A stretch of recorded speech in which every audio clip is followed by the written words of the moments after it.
Görüşmeyli aşkare bop kalmışsın. Gayvet söz yasanlığın arttıkça tigip gider. Yaman göz görüşmeyli aşkare bop kalmışsın.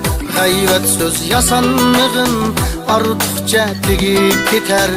Yaman göz ezip kaldın, çıkalmaysının halta koçandın. Gerçeğiye kızsın dep gülgeli kızdım kandın. Ezip kaldın, çıkalmaysının halta koçandın.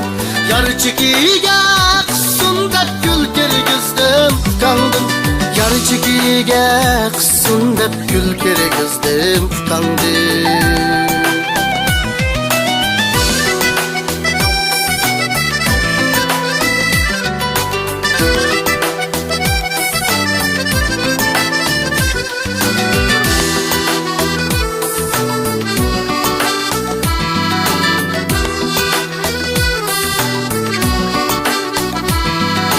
Ayga qarab sözleymen sen yadımga yetkende. Bugün keşte baraymu el uykuga ketkende. Ayga qarab sözleymen sen yadımga yetkende. Bugün keşte baraymu el uykuga ketkende.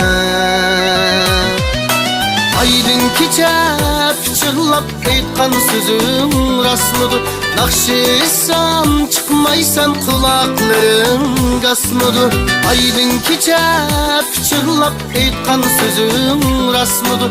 Nakşıysam çıkmaysan kulaklarım gasmıdır. Nakşıysam çıkmaysan kulaklarım gasmıdır. Görüşmeyli aşkare bop kalmışsın. Gayvet söz yasanlığın arttıkça tigip gider. Yaman göz görüşmeyli aşkare bop kalmışsın. Gayvet söz yasanlığın arttıkça tigip gider.